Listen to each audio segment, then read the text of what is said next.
전원책과 함께하는 출근길 시사 프로그램 출발 새아침.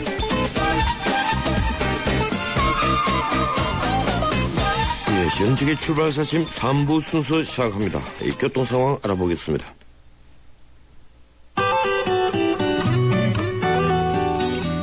출발 새아침 교통정보입니다. 상습 정체 구간 중심으로 출근길 교통량이 이어지고 있습니다. 먼저 도심 국회대로 신월라대목에서 경인 두 번째 지하차도 지났는데 정체입니다. 서부간선도로 외곽 안양 가는 길입니다. 성산대교에서 목동교까지 밀리고 있습니다. 내부순환로 전 시간보다 성산대교 방면에 이동 차량이 늘었는데요. 기름 램프부터 홍지문 터널까지 밀리고 있는데 홍은 램프에서 홍지문 터널 구간 3차로에서 추돌 사고가 났습니다. 이 때문에 이 부근 정체가 조금은 더해지고 있으니까 이동하실 때 참고하셔야겠습니다. 올림픽대로 하남 쪽입니다. 방화대교부터 성산대교 구간, 다시 여의 하륜나들목부터 한강대교까지 밀리고 있습니다. 도심 안쪽은 동서문로 쌍굴다리에서 지금 한성대 입구까지 밀려 지나고 있고요. 반대편도 이제는 제속도를 밑돌며 진행하고 있습니다. 그 밖에 서울 외곽순환고속도로는 판교에서 일산 쪽 이동하는데 장수부터 송내, 구리 요금소부터 강일까지 밀려 지나고 있고 이후로 서안암 부근에서도 다시 한번 정체입니다. 출발 새아침 교통정보였습니다.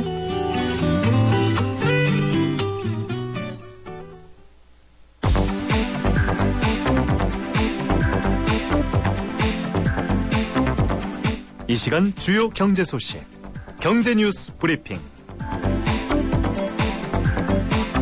이번에는 경제 뉴스 알아보겠습니다. 한국경제신문 김현석 기자 전화 연결되어 있습니다. 안녕하세요, 김 기자님. 네, 안녕하세요. 즐거운 금요일입니다. 그렇군요. 어젯밤 사이 미국 증시 폭락이라고까지는 할 수 없겠지만 많이 내렸죠? 그렇습니다. 23일 뉴욕 증시는 중국의 제조업 지표 부진 등으로 비교적 큰 폭으로 하락했습니다. 다우지수는 전날보다 175.99포인트, 1.07% 떨어져서 16,197.35에서 거래를 마쳤습니다. S&P 500 지수는 0.89%, 나스닥 종합지수는 0.57% 내렸습니다. 중국의 1월 HSBC 제조업 구매관리자 지수가 49.6으로 발표된 게 증시에 충격을 줬습니다.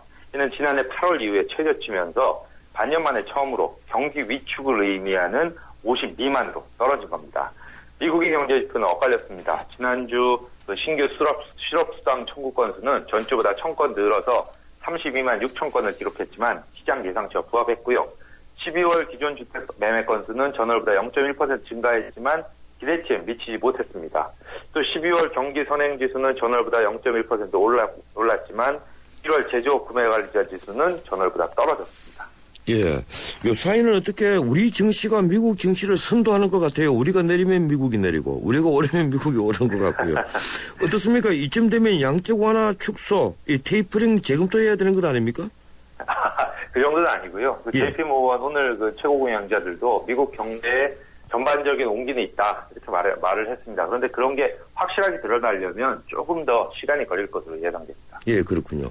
이 현대자동차가 실적을 발표했는데 이익이 많이 줄었군요. 삼성전자에 이어서 현대차도 이익폭이 줄어든 건데 이제 다들 안 좋아진다는 겁니까? 많이 걱정이 되는데 어떻습니까? 네, 현대차가 어제 작년 매출이 87조 3천억 원으로 3.4% 증가했지만 영업이익은 1.5% 감소한 8조 3,155억 원에 그쳤다고 발표를 했습니다. 현대차 영업이익 감소는 2011년 이후 3년 만에 처음입니다. 삼성전자의 4분기 영업이익이 8조 3천억 원으로 직전 분기보다 18%나 감소한 데 이어서 현대차마저 이익 증가세가 꺾인 겁니다. 내수 부진이나 원화 강세 등의 악재 속에서도 나름 선방했다는 그런 평가도 있지만요. 지난 3년간 글로벌 시장에서 질주하던 현대차가 꺾인 것을 보고 예전 같은 성장은 이제 기대하기 어려운 게 아니냐 이런 분석이 지배적입니다.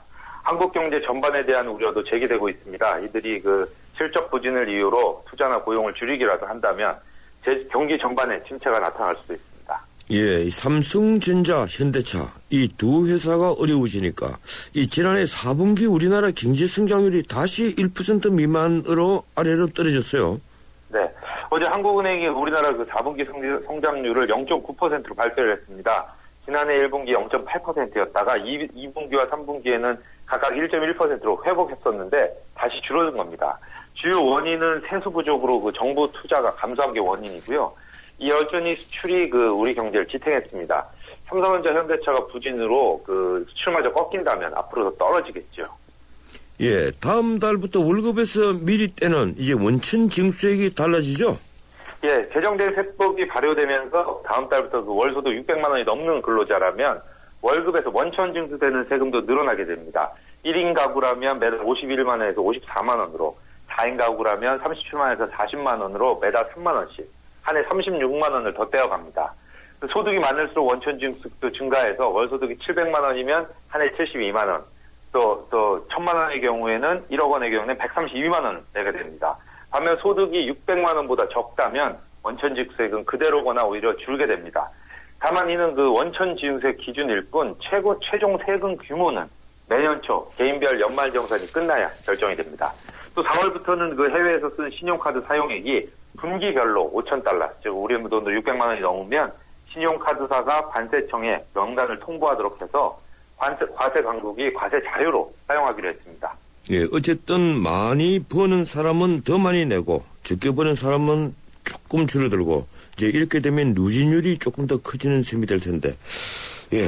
그런데 우리나라 공공기관의 억대 연봉자들 2만 명이 넘는다면서요? 예, 새누리당 이노근 의원이 국세청에서 받은 자료를 어제 공개했는데요. 2012년 기준으로 공공기관 임직원 중에 억대 연봉자가 21,229명에 달하는 것으로 나타났습니다. 전체 임직원의 8.4%에 달하는 수치인데요. 우리나라 전체 근로자 중에 억대 연봉자 비율이 2.6%인 것에 비하면 3배 이상 높습니다. 대통령 연봉이 1억 8천만 원인데 대통령이나 장차관급 연봉을 받고 있다고 보면 되겠습니다. 예금보험공사의 경우에 2012년에 적자가 3조 3천억 원을 기록했지만 임직원 600명 가운데 억대 연봉자가 45명에 달했습니다. 한국가스공사는 임직원 3,000명 중에 236명이었고요. 인천국제공항공사는 984명 중 225명, 대한주택보증은 381명 중 51명이나 역대 연봉을 받고 있었습니다. 예, 이러니까 다들 공기업을 신의 직장이라고 불렀군요. 예, 세계 경매계의 중국 덕분에 대박을 터뜨리고 있다면서요. 네, 유명 경매 업체죠. 영국의 크리스티가 창사 이래 최고 실적을 올렸다고 합니다. 작년 매출이 71억 달러, 약 7조 6천억 원으로 1776년에 처음 문을 연 후에 237년 만에 최고 판매액을 기록한 겁니다. 지난해 크리스티가 경매로 벌어들인 순이익도 59억 달러에 달했고요. 경쟁사인 소더비도 51억 달러의 순이익을 냈습니다. 이들이 이렇게 큰 돈을 번 것은 새로 경매에 뛰어든 사람의 급증환 때문입니다. 첫 경매 참가자는 전년보다 30%는 늘어나서 전체 매출의 25%를 차지했는데요. 이들 중에 상당수가 중국인으로 추정되고 있습니다. 실제 크리스티는 지난해 유럽에서 매출이 12% 감소한 데 비해서 중동과 아시아 시장에서는 각각 79%와 36% 증가한 것으로 그렇게 밝혔습니다. 예, 경매업체의 순이익이 우리 돈으로 6조 원이라고 하니까 엄청나군요. 예, 고맙습니다. 여기까지 듣겠습니다. 감사합니다. 예, 지금까지 한국경제신문 김민석 기자였습니다.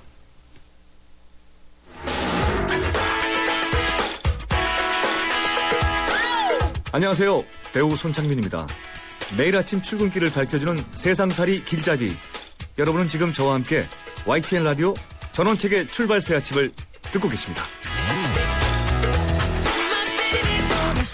지난해 서울을 찾은 외국인 관광객 수가 사상 처음으로 1,000만 명을 돌파했습니다. 여기에는 이른바 요크라고 불리는 중국인 관광객이 크게 증가했기 때문인데 지난해 최초로 일본인 관광객 수를 초월했다고 합니다. 아마 청취자 여러분들도 잘 아시겠지만 최근 거리에서 부쩍 중국인 관광객 많이 또 늘어나신 걸 보셨을 겁니다. 외국인 관광객 1,000만 시대를 맞은 서울. 이번 조사 결과를 중심으로 변화한 부분과 앞으로의 과제를 짚어보겠습니다. 이번 조사를 진행한 서울연구원의 금기용 연구위원 전화로 연결합니다. 안녕하세요, 금 위원님. 네, 안녕하십니까. 예, 서울을 찾는 외국인이 1,000만 명을 넘어섰습니다. 엄청난 숫자인데요. 이 관광지로서의 서울, 어떤 부분이 이렇게 많은 외국인들이 찾아오게 만드는 겁니까? 네. 우리가 지금까지 우리 산업 분야에서 많은 세계적인 성공 사례를 보여줬듯이 이 관광 분야도 이제 하면 된다는 것을 보여준 거라고 생각합니다. 2000년대 초반에 우리나라 외래 관광객 증가율이 2 내지 3% 정도로 좀 낮았었습니다. 특히 이제 주변 나라에 비해서도. 예. 근데 2008년 이후부터 이제 8 내지 9% 성장하고 2010년대 들어와서는 이제 10%대 고성장을 보였는데 이거 핵심적인 거는 이제 서울과 이제 한국의 어떤 관광 마케팅 정책적인 효과가 이게 나타난 것으로 보고 있습니다.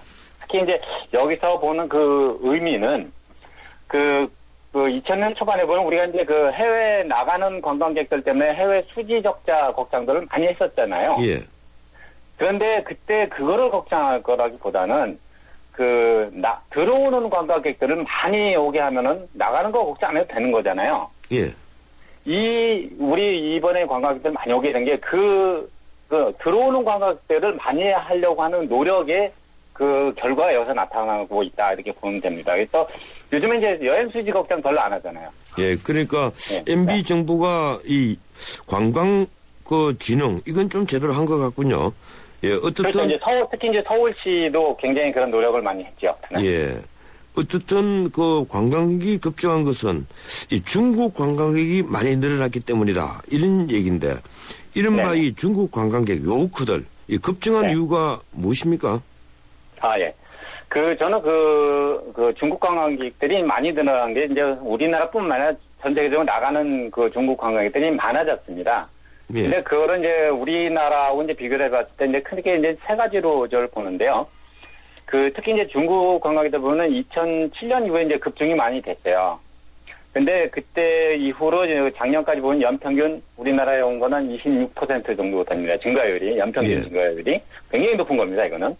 근데 그 첫 번째 이유는 중국이 베이징 올림픽 이후에 해외여행을 자유화했습니다. 우리나라가 89년도 88 올림픽 이후에 자유화하면서 관광객들이 많이 나간 것처럼 중국도 그런 영향이 있었고요. 또 하나는 서울과 한국과의 이제 중국과의 어떤 지리적 근접성, 그리고 하나는 이제 한류와 같은 어떤 관광 마케팅 부분, 여기에 굉장히 큰 영향을 했고, 또 마지막 하나는 일본의 대지진 여파로 인해서 좀 중국 관광객들이 우리도 그렇고 한때 많이 안 갔고, 또 하나 정치적 갈등, 한일뿐만 아니라 중일 간에도 있고, 그런 어떤 정치적인 영향들도 있어서 대신 일본보다 우리나라에 오는 경향이 좀 많이 높아지는 것 때문에 크게 이렇게 여러 가지 이유 중에 그 세 가지를 좀 꼽아보고 있습니다. 예, 이 보도를 보면 명동거리에서 옛날에는 일본인 관광객을 많이 볼 수 있었는데 요즘은 일본 돈 엔화 가치가 하락하면서 이 환율 문제 때문인지 일본인 관광객보다는 중국인들이 백화점에도 많이 보인다는 얘기입니다. 어떻습니까? 네네. 이 환율 문제 때문으로 봐야 됩니까? 네. 저는 개인적으로는 저도 이제 경제학을 좀 공부한 사람인데요. 예. 환율 영향이 없진 않지만은 그렇게 크진 않다고 생각하고 있습니다. 왜냐면은 이 환율이라는 거는 이거 사이클이 있지 않습니까? 예. 어떨 때는 올랐다 내렸다. 그 영향이 이렇게 사이클적으로 나타나는 거기 때문에 특별하게 이번에 환율 때문에 더 그렇다 더 뭐냐 아니었다 이거보다는 항상 기존적으로 그는 기본적인 영향이 있는데 문제는 그거보다는 저는 특히 이제 일본 간에는 한일 간 일본에서 이제 발생이 된 거죠, 사실은. 한일 간 정치적 갈등 조장하는 분위기 있지 않습니까, 일본에서. 예. 그게 가장 컸고요. 또 하나는 또 요즘 이제 한국에 중국 관광객도 워낙 많이 오지 않습니까? 그러니까 일본 사람들이 이제 중국 관광객들을 약간 피하는 경향이 있습니다. 이것도 이제 정치적인 갈등인지 모르겠지만은 그래서 저는 그런 것들이 근래 일본 관광객들 많이 줄은 원인이 그거라고 저는 보고 있습니다. 예, 그리고 환율보다는 정치적인 갈등 이런 것이 오히려 관광객 숫자를 줄이는데 영향을 미쳤다 이런 말씀이시군요. 그렇습니다. 예, 네네. 이 외국인 관광객들의 1인당 지출하는 돈, 예, 이게 2007년도에 73만 8천 원, 근데 지난해에는 141만 1천 원으로 2배가량 뛰었다고 합니다. 네. 이 돈 쓰는 게 많이 늘어났다는 얘기인데, 저는 어디에 네. 돈을 쓰는 겁니까? 주로 가장 크게 이제 증가한 부분이 바로 쇼핑 부분입니다. 예. 여기에 보면은 들어오는 비행기 값 이런 건 다 빼고 분석을 한 건데요. 예. 쇼핑 부분이 가장 컸고요. 특히 그 이유는 두 가지라고 이것도 봅니다. 하나는 한국 상품의 퀄리티가 품질이 굉장히 올라간 겁니다. 예. 그래서 제가 작년부터는 처음에 조사를 넣었습니다. 상품의 품질을 조사를 해보니까 굉장히 중상 이상의 점수가 나왔더라고요. 그래서 품질이 좋아진 것. 또 하나는 뭐냐면은 그것도 마케팅입니다. 사람들이 인식이 좋아지면 그 나라에 대한 상품을 선호하게 되는 그런 성향이 있는데 바로 이게 또 마케팅 효과가 그 관광 마케팅하는 게 관광객을 많이 오게뿐만 아니라 상품도 많이 사게 하는 그런 효과가 있었다고 이렇게 봅니다. 예, 외국인 관광객들이 서울 방문한 뒤에 만족도, 예, 이거 어떻게 조사됐습니까? 예, 그 조사를 저희가 이제 2007년부터 2007년, 2009년, 2013년 이렇게 약간 주기적으로 지금 조사를 하고 있는데 예. 지금 전반적으로는 계속 그러니까 만족도가 계속 높아가고 있는 아주 좋은 성향이 나타났습니다.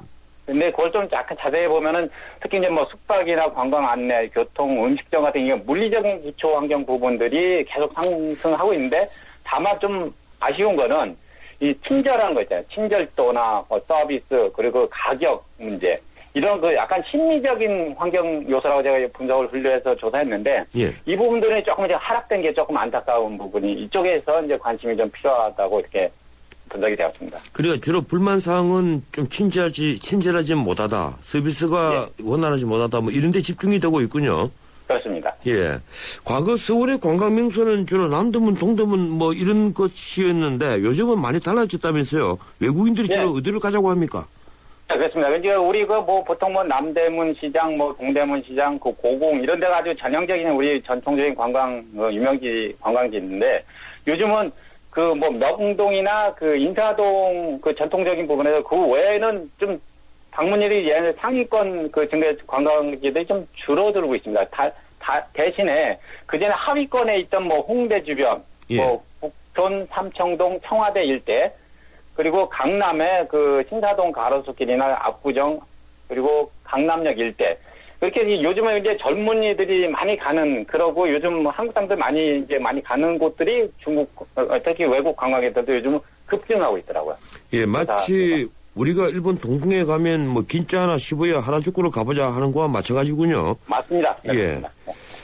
끝으로 한 번 왔던 관광객들에게 다시 찾고 싶은 서울을 만들기 위해서 우리가 꼭 고쳐야 할 점이 있다면 무엇이라고 생각하십니까?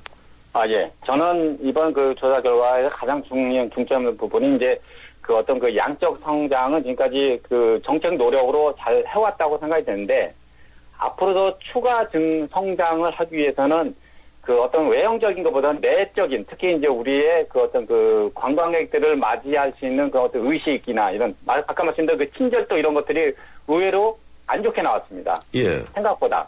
그래서 특히 이제 이런 것들이 바로 우리 그 가랑비에 옷 젖는다는 그런 속담이 있다시피 아주 사소한 부분에 대한 그 만족도를 높여주는 것들이 앞으로 관광객들을 더 오게 하고 재방문율도 높이고 그 현지에 가서 자기네 왔던 곳을 갖다가 홍보하는 그런 효과를 얻기 위해서는 그 부분, 특히 사소한 부분의 그 기초 관광 환경 부분이라고 하는 제가 말씀드렸는데 그 부분의 만족도를 높이는 정책이 굉장히 이제 앞으로 중요하다 생각이 하고 있습니다. 예, 고맙습니다. 여기까지 듣겠습니다. 네, 감사합니다. 예, 지금까지 서울연구원의 금기용 연구위원이었습니다. 채소 과일이 건강에 좋다고 하면 승우 씨는 말하죠. 알고 있어. 그런데 미국 암협회에서 암 예방을 위해 채소 과일 하루 2컵 반 섭취를 권장한다고 해도 그럴까요? 그래? 그럼 더 먹어야겠네. 챙겨주세요. 미리미리 챙기는 가족 건강. 예, 3부 순서 여기서 마치고 잠시 뒤에 4부 이어갑니다. 여보, 우리 집 도로명 주소 알아? 그럼 당연하지. 대안길 5번이잖아. 벌써 알고 있었네. 도로명 주소는 도로 왼쪽에는 홀수, 오른쪽에는 짝수 번호 건물이 순서대로 있으니까 도로 이름과 건물 번호만 기억하면 쉬워. 와, 알려주기도 찾아가기도 정말 편하겠네. 네. 각종 민원 신청할 때도 우편물을 보내거나 길 찾을 때도 이젠 도로명 주소. 도로명 주소 홈페이지나 주소 찾아 앱에서 우리 집 주소를 꼭 확인하세요. 이 캠페인은 국민의 안전과 행복을 생각하는 안전행정부와 함께합니다. 줄줄 새는 바람 따라 줄줄 새는 난방비 틈새 바람 막으면 새는 돈도 막을 수 있지 겨울철 전기 절약 울랄라 겨울에 내복 입은 당신이 멋져 전열기 사용 줄이는 당신만 멋져 겨울철 전기 절약 울랄라 높아지는 전력 사용 늦게 시간대에 맞게 절약하는 당신 겨울철 전기 절약 울랄라 에너지 절약은 올겨울 가장 가치 있는 행동. 이 캠페인은 산업통상자원부와 에너지관리공단이 함께합니다.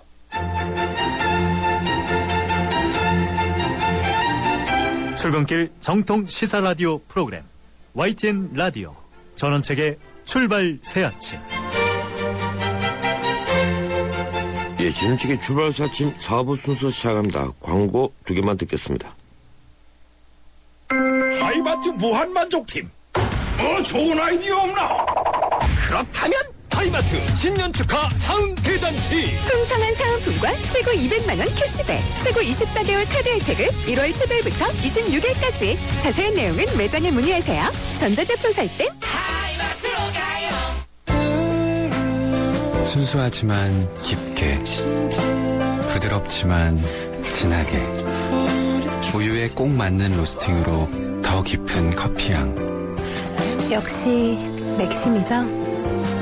우유를 넣어도 향이 깊은 맥심 화이트 골드 커피 믹스.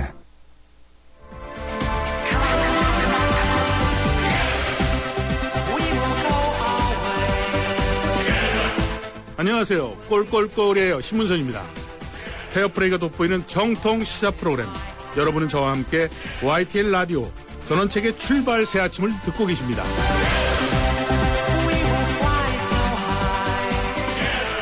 매주 금요일 마련하는 인물포커스 시간입니다. 오늘은 특별한 분을 전화로 모십니다. 바로 나라 세정을 기획하는 총책임자라고 할 수 있는 분입니다. 바로 오늘 기획재정부는 작년 말 국회를 통과한 세법 개정안에 따라서 소득세법 등 관련된 22개 법안의 시행령 개정안을 입법 예고했는데요. 당장 근로소득세 간이 세액표부터 바뀌게 됩니다. 이번 개정안은 국무회의를 거쳐 다음 달 21일 공포한 뒤 시행됩니다. 그래서 오늘은 이 세법 시행령을 마련한 총책임자죠. 기획재정부 세제실장을 초청했습니다. 바쁜 관계로 전화로 새 시행령에 대한 의견을 듣겠습니다. 김낙회 세제실장 전화 연결되어 있습니다. 안녕하세요, 김낙회 실장님. 네, 안녕하세요. 예, 정말 그 정부 공무원 중에서 제일 바쁜 자리인 것 같습니다. 이번에 세법 개정하고 또 시행령 준비하느라 참 고생 많으셨을 텐데 시행령 오늘 예고하고 국무회의에서 앞으로 통과될 것인데 이 전년 뭐 바뀌거나 다른 차질은 없겠죠? 일단은 이제 저희들이 입법 예고 기간을 두고 있지 않습니까? 예. 입법 예고 기간을 둔 이유는 이제 그 예고 기간 동안에 국민의 의견을 좀 들어보고 정부가 생각하지 못했던 또 보완해야 될 점들이 이제 나오게 되면 그런 것들을 수렴을 다 해서 이제 보완을 하라는 의미이기 때문에요.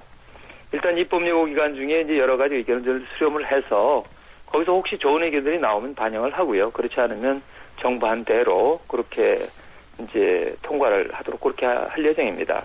예. 이 시행령에 관련된 질문을 드리기 전에 몇 가지 의견을 좀 제가 짧게 듣겠습니다. 작년 그 새 정부가 들어서면서 복지가 대폭 확대되는데 문제는 재원이지 않습니까? 그런데 이 정부가 내놓은 가계부에 의하면 1년에 27조, 5년에 135조. 이걸 이제 우리 국민들이 전부 다 알고 있는데 지하경제 양성화로 51조, 세출 계획으로 84조를 마련하겠다. 이게 이제 가계부였습니다. 그런데 첫 해부터 세수 부족으로 결국 빚을 내는데 지금 중앙정부 부채가 작년에 얼마가 더 늘어난 겁니까? 중앙정부 부채는 이제 지금 제가 이제 비율로만 계산을 해야 되는데요. 예. 아마 이제 GDP 대비 36% 정도가 될 겁니다. 그래서 구체적인 금액으로는 아마 한 30-40조 정도 늘어나게 되거든요. 예, 그렇군요. 네네네. 그런데 예. 이제 그 부분 중에는 저희가 이제 기왕에 어떤 공약 재원을 마련하기 위해서 작년에 이제 공약 가계부라는 걸 발표를 했지 않습니까? 예. 그런데 공약 가계부에 대한 재원과는 이제 별개로 우리 전체적으로 이제 세입이 좀 부족해졌다든지 그런 측면에서 이제 일부 부채가 늘어나는 것도 있고요. 예. 또 기왕에 이제 어떤 세입과 세출 간의 어떤 갭에 의해서 그런 자연적으로 이제 부채가 늘어나는 그런 부분도 있다고 할 수 있겠습니다. 예. 직접적으로 뭐 공약 가계부 재원과는 어떤 직접 관련이 있는 것은 아니고요. 예, 그러니까 이 공약 재원 문제도 있지만 세수 부족이 가장 큰 이제 원인이었다 이렇게 말씀하시는군요. 예, 세수 부족도 일부 이제 원인이 됐죠. 예. 예, 올해 세수 부족 얼마 정도로 예상하십니까? 올해는 세수 부족이 없다고 보십니까? 금년은 이제 아직은 이제 1월 초기 때문에요. 예. 저희가 이제 금년의 경우에는 뭐 세수가 어떻게 될지 부족할지까지는 전망할 수 없습니다만 작년의 경우, 예. 작년의 경우에는 저희가 지금 이제 잠정 추계 중에 있기 때문에 앞으로 좀 더 이제 더 정밀 추산을 해봐야 되겠습니다만 2월 초에 이제 저희 이제 발표를 하게 될 겁니다. 근데 이제 그때 발표를 하더라도 일단 지금 잠정 추계해보면 대략 한 8조 원대 정도가 되지 않을까. 추경 예산 대비 그 정도 부족하지 않을까 생각하고 있고요. 예. 그러나 이제 금년의 경우에는 경제가 어느 정도 이제 활성화되고 하면 저희들 세입 예산 당초 예상했던 그런 정도는 들어오지 않을까 그렇게 보고 있습니다. 예, 제가 왜 그걸 여쭤보는가 하면, 네. 이 기재부에서 예상한 우리 그 성장률 전망치 3.9%가 네. 너무 낙관론이다 하는 것이 많은 이 평가 거를 하시는 경제학자들의 얘기니까, 네. 예, 제가 그래서 드린 질문이었습니다. 예. 뭐 성장률은 예 그럴 수도 있겠습니다만 뭐 저희는 금년에는 지난해 이제 2.8% 했습니다만. 점점 이제 하반기로 가면서 성장률이 좀 높아졌지 않습니까? 예. 그런 추세가 이제 금년에도 계속 되리라고 보고 있고요. 그래서 뭐 실질 성장률 3.5% 정도는 금년에는 달성하리라고 보고 있습니다. 예, 어떻든 우리가 성장을 크게 하거나 아니면 세금을 더 많이 거두거나 하지 않으면 현재의 복지 계획으로는 앞으로 장기 재정 계획에 좀 무리가 올 거다 이런 예측이 많이 있는데 예, 지금 세제실장으로서 어떻게 보고 계십니까? 그렇습니다. 말씀하신 것처럼 이제 복지 재원을 조달하기 위해서는 두 가지 방법이 있겠죠. 기본적으로 세출 구조를 조정하는 당초 이제 저희가 공약 가계부를 발표할 때 세출 구조 조정을 하겠다고 했지 않습니까? 예. 그 부분 외에 이제 일부는 국민의 호주머니에서 돈이 나와야 되지 않습니까? 예. 그런 이제 재원을 이제 세금으로 이제 마련하는 그런 것이 필요하겠죠.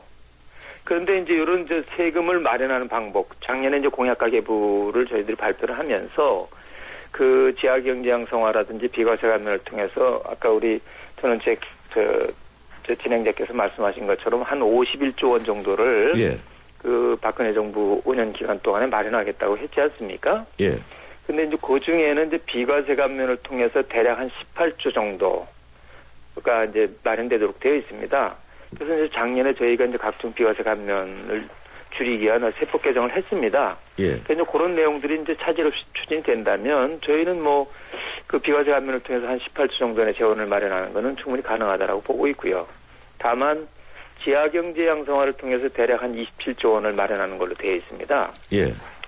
이제 그런 부분에서 사실은 정부는 이 지하경제 양성화라는 게 어찌 보면 그동안에 세금을 고의로 빼먹던 탈루하던 그러한 부분이지 않습니까? 예. 그러니까 이제 국민들께 더 어떤 정부가 재원이 필요하다고 한다면 기왕에 세금을 내시던 분들께 어떤 세금을 더 내달라고 요구하기 전에 세금을 안 내고 있던 그동안에 세금을 덜 내던 그런 부분에서 세금을 더 내게 하는 것이 맞다라고 판단을 했기 때문에 이제 이 지하경제라고 하는 부분이 이제 그 대표적인 부분이지 않습니까? 이제 그런 쪽에서 세금을 더 내도록 하겠다는 거였는데 그래서 기본적으로 이제 타겟팅은 이제 고의적인 어떤 세금 탈루가 있다든지 소위 이제 민생 침해형 세금 탈루가 있다든지 이런 부분에 집중을 해서 하겠다는 것이었습니다. 예. 근데 이제 지난해 국세청이 그런 쪽에 이제 주안점을 두고 세무조사, 지역경제 양성화를 위한 세무조사를 했습니다만 조사를 받는 납세자 입장에서는 또 좀 다소 과도하다고 하는 그런 아마 부담도 느끼셨을 겁니다. 예. 그래서 이제 그런 부분 때문에 세무조사가 이제 강하게 진행이 되었다는 불만도 좀 있었고요.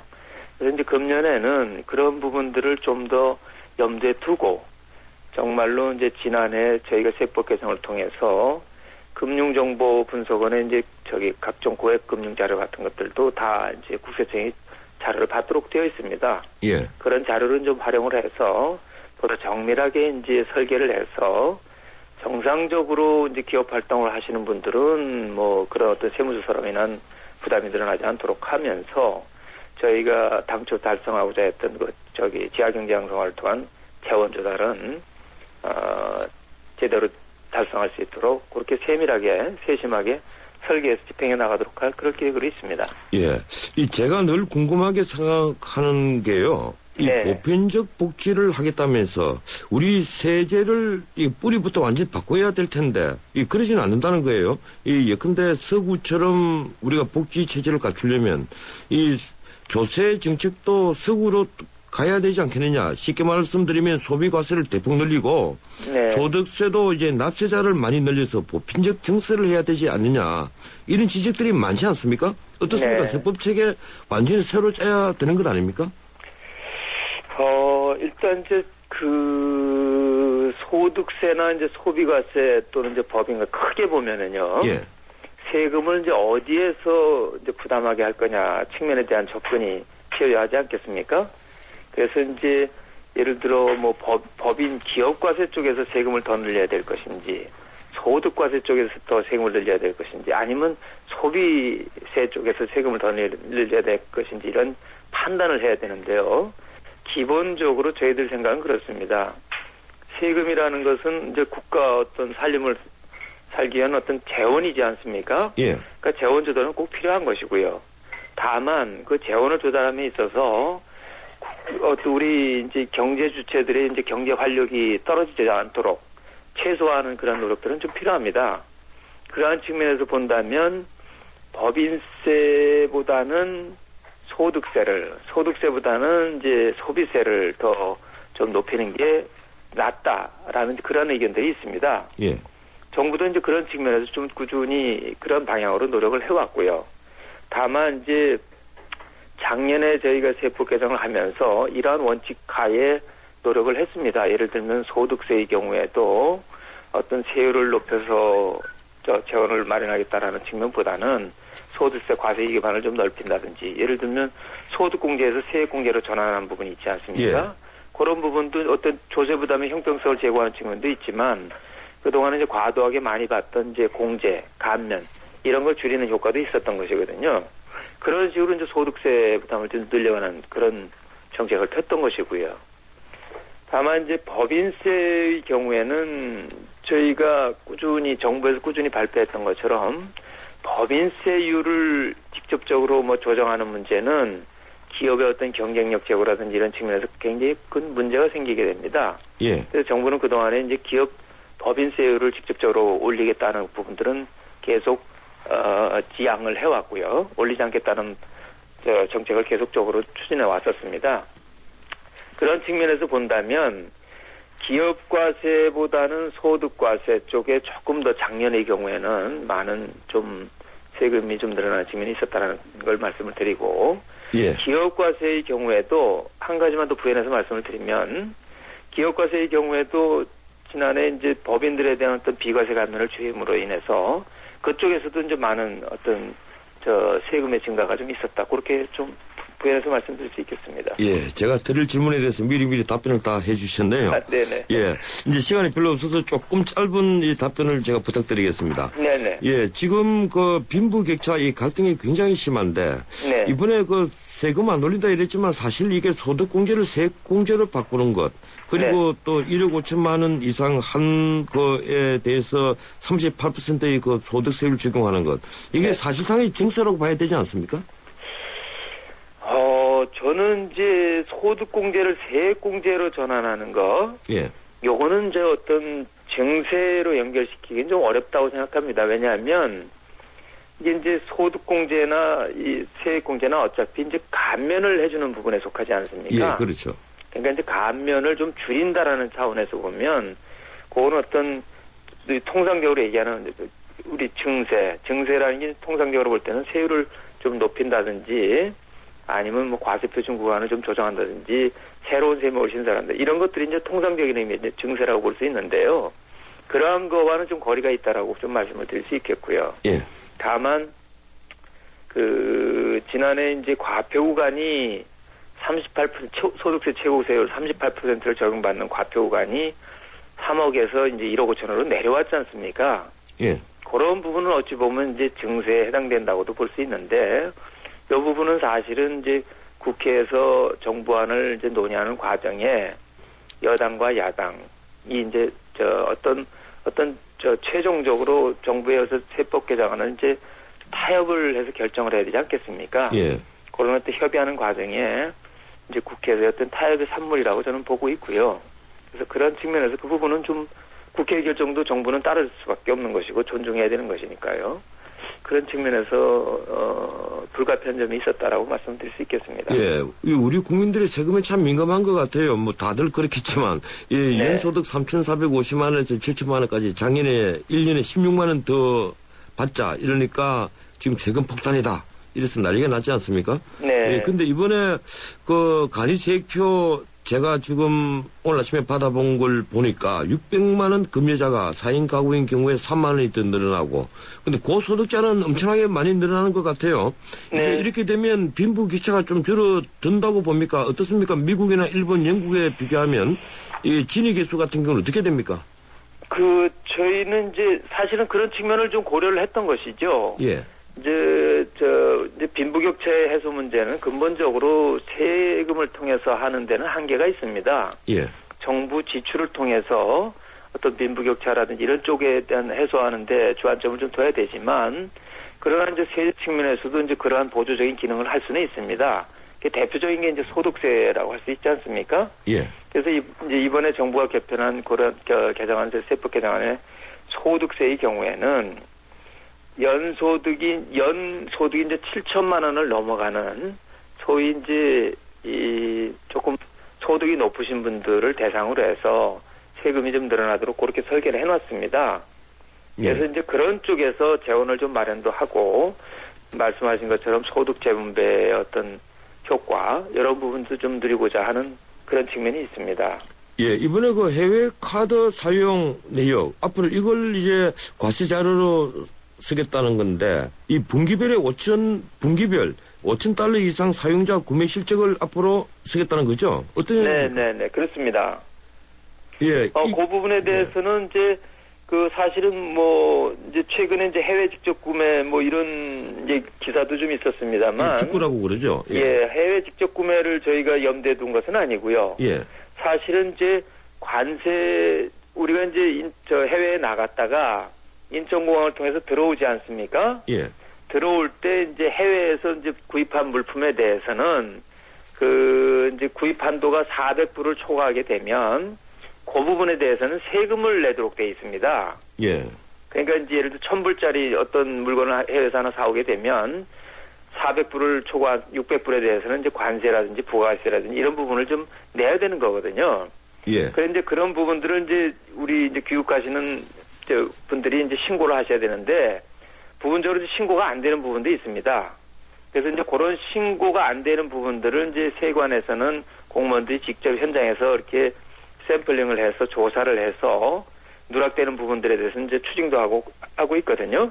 예. 근데 이제 그런 추징하는데 모든 입국 여행객들을 다 일일이 전수조사를 하기가 어려우니까 샘플에서 몇몇 분만 이렇게 이제 선별해서 조사를 하고 있는데 그렇게 하다 보니까 이제 좀 허점이 생기게 되는 것이 있죠. 그래서 그런 부분들을 이제 관리하기 위해서 해외에서 이제 신용카드 사용 내역 자료를 좀 받아가지고 그걸 가지고 이제 사전에 어떤 데이터베이스 해놓고 그걸 가지고 이제 선별해서 조사 대상을 선정하는데 활용하겠다는 그런 목적이 있습니다. 예, 그렇군요. 그래서 원래 이제 종전에는 1년에 한 10,000불 정도를 초과해서 사용한 분들, 그러한 사용 내역에 대해서 받도록 되어 있었습니다만, 이제 금년부터는 분기별로 5,000불을 초과한 분들에 대해서는 분기별로 그렇게 이제 사용 실적을 받도록 해서 조금 더 이제 어떤 활용성을 높였다 할까요? 그런 의도가 있습니다. 예. 이제 시간이 거의 다 돼버렸기 때문에요. 네네. 예, 제가 이번에 세법 시행령을 쭉 살펴보니까 이 고소득 작물 재배업자 소득세 과세 기준 10억 원으로 한다. 또 네. 중소기업을 많이 도와주겠다. 특히 일감 몰아주기에 문제됐던 부분 네. 이걸 좀 많이 완화를 했고 네. 또 그런데 무엇보다도 높은 상속세로 인해서 가업을 잊지 못한다. 이제 이런 지적이 있는데 이걸 또 개선을 했더라고요. 네. 근데 제가 마지막으로 이걸 하나 여쭤보겠습니다. 네. 지금 이 세계적으로 법인세를 인하하는 추세인데 이번에 우리가 그 최저한 그 법인세율이 17%로 올라지 않습니까? 네네. 그러면 지방세까지 합하면 19% 수준인데 경쟁국에 비해서 그 좀 높다고 판단하지 않습니까? 어떻게 생각하십니까? 아, 그거는 이제 좀 다른 나라하고 직접 비교하기는 좀 적절치는 않고요. 왜냐하면 나라 간에 이제 법인세율이 이제 높으냐 낮으냐를 따질 때에는 우리나라의 경우 이제 법인세율이 지금 3단계로 되어 있습니다. 10%, 20%, 22% 요 이제 3단계로 그렇죠. 되어 있지 않습니까? 그런데 방금 우리 전원책 진행자께서 말씀하신 17% 최저한 세율이라는 것은 그런 법인세율과 관련이 있는 것이 아니고요. 법인이 이제 이런 법인세 이제 이익이 생기면 그 이익에다 법인세율을 곱해서 이제 세금을 내는데 그 이제 다 내는 것이 아니고 각종 이제 투자세액공제라든지 비과세 감면을 받는 부분들이 있지 않습니까? 지금 시간이 다 돼서 근데 조금만 정리해 주시죠. 네네네. 그런 것들은 이제 공제하고 난 나머지를 이제 세금을 내게 되는데 그 나머지 세금이 최소한도 영업이익의 17%는 돼야 된다 이제 그런 얘기입니다. 아, 그런 얘기군요. 네네. 그래서 그걸 이제 원래는 16%를 이제 1% 올려서 17%가 된 거니까요. 그러니까 비과세 감면을 최소화하도록 하자라는 그런 의미가 있다는 말씀을 드리겠습니다. 그래서 요거는 다른 나라와 어떤 세율 비교할 때 하는 그 세율과는 좀 다른 의미가 있다. 그렇게 말씀드리겠습니다. 고맙습니다. 여기까지만 듣겠습니다. 네네. 네, 감사합니다. 고맙습니다. 지금까지 기획재정부 김낙회 세제실장이었습니다. 놈이라고 깎아주시는 겁니까 지금? 아 금께 이 정도 피자면 강남필인디. 아 우리 돈 많아라. 점심엔 5,900원 맞습니다. 스마트 런치 진짜로 피자가 5,900원. 점심이 기다려지지 않니? 금께 피자 앤모어 피자헛. 연아가 알려주는 좋은 물의 조건. 물 드실 땐 꼭 수원지를 확인하세요. 저는 지하 180m 천연 안만수와 드넓은 구규림이 있는 해발 680m 강원도 평창을 꼭 확인해요. 깨끗해. 강원 평창수 평창 동계올림픽 공식 먹는 샘물. 이번 주 내내 신용카드사의 개인정보 유출로 뒤숭숭했습니다. 전 국민이 연관되어 있으니 휘발성이 높은 건 당연합니다. 이 사건의 직접적인 책임은 없더라도 지휘 책임이 있는 현우석 부총리가 어제 한 말씀 했습니다. 어리석은 사람은 무슨 일이 터지면 책임을 따진다. 아마 자신이 책임지고 싶지 않았던 심리가 작용했겠죠. 그가 말한 어리석은 사람 중에는 저도 포함이 됩니다. 사건이 터지자마자 이 방송에서 금융당국이 책임져야 한다고 했으니까요. 그 뒤에 붙인 말씀이 더 걸작입니다. 현명한 사람은 이런 일이 이어지지 않도록 한다. 부총리에게 제가 한 말씀 드리죠. 벌써 개인정보 유출이 몇 번째입니까? 더 기가 막힌 건 그 뒤에 이어진 말입니다. 금융 소비자도 정보를 제공하는 단계부터 신중해야 한다. 우리가 다 정보 제공에 동의해 줬지 않느냐? 아무튼 사과를 하긴 했군요. 그러나 이쯤 되면 듣는 국민은 할 말을 잃고 입을 닫게 됩니다. 오늘은 여기까지입니다. 지금까지 진행의 진은식 변호사였습니다. 월요일에 돌아오겠습니다. 고맙습니다.